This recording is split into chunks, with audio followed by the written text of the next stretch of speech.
On the street, we and they are very popular, the HT guys in Canada. What?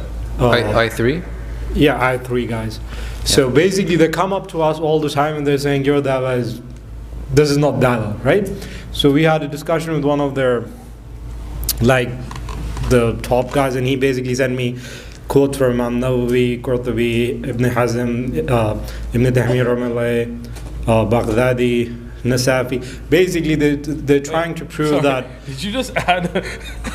Was the last one there? Nasafi? Yeah, Nasafi. Nasafi, the one who wrote an aqaid, or? I don't know. It's text is like. They're saying that all these scholars are saying the khilafah is an obligation. Yeah, they say that there's no Islam without the Khilafah, and the deen is not complete without the Khilafah. So, it's ijma of the scholars and of the Sahaba. So, how do you respond? Okay, now, people get hung up on terms without looking at the reality behind the term. And I was talking about this today. I'm just going to talk about that, and I'm going to answer your question. And we got to be very careful with this.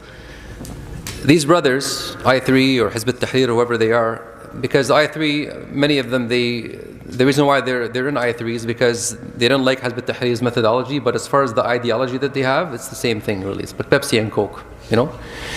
So they say that the Khilafah ended in 1924.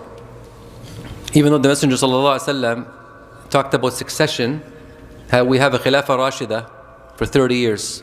And this ended when Al-Hasan radiallahu anhu surrendered it to Muawiyah radiallahu anhu, who in al-Bidayah wa al-Nihayah said, Ana awwal al-muluk, I am the first king.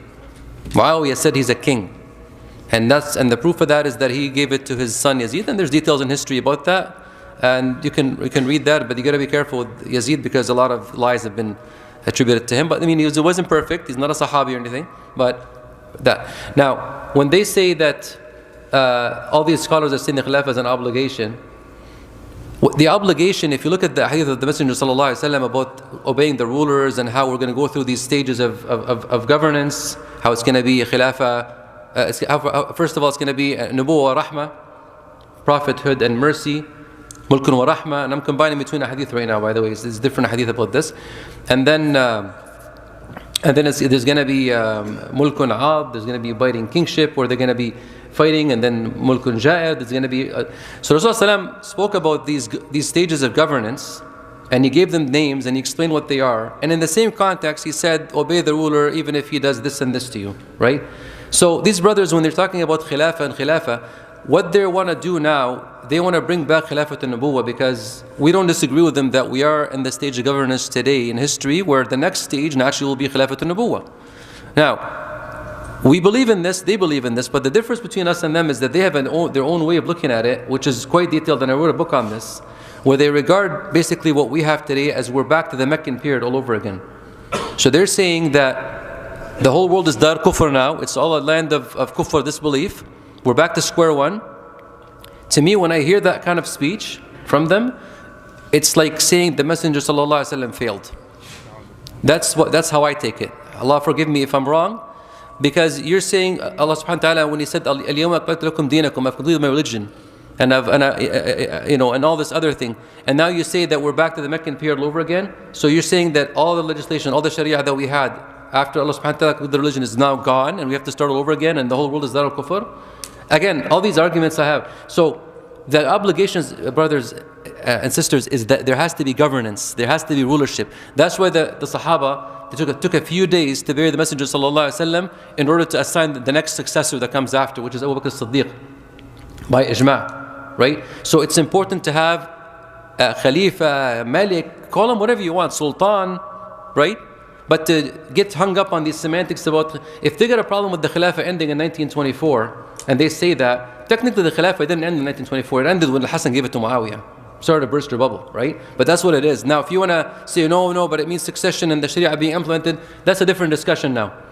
Some scholars say that if a ruler rules by other than Allah, what Allah has revealed, and that's an opinion out there, that he becomes a kafir. It's out there.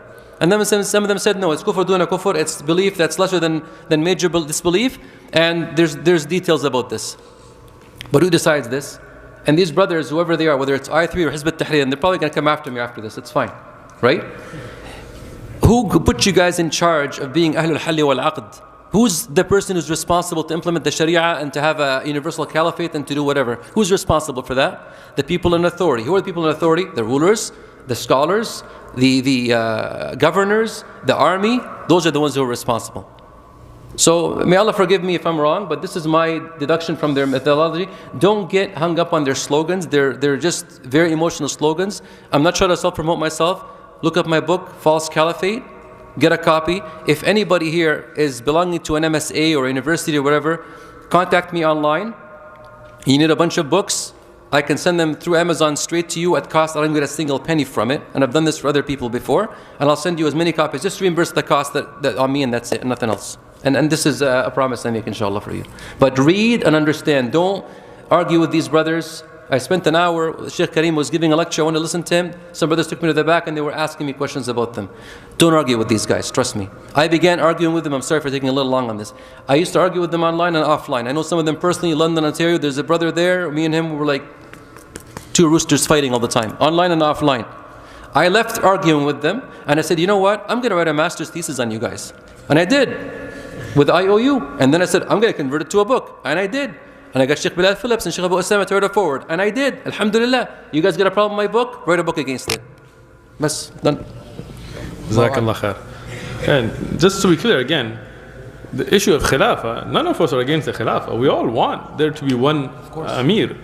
But the issues that they bring, like for example, no Jum'ah without a Khalifa, like, you know, even when the Khilafah fell, none of the ulama said stop praying Jum'ah. Like these names that they rattled out, none of them said that, you know, you don't accept ahad hadith, right? So these are the issues where you have to say, okay, it's like the Khawarij, they had slogans. They said, al-hukm lillah. Ali radiyan said, qawl al-haq wal-murad bihi batil. He said, the hukm is for Allah. He said, this is a true statement, but what they're trying to insinuate from it is batil. So I wanted to ask, like, what's your advice? Because they actually physically came and we were about to get in as couple. That was last year. Were you with us? No.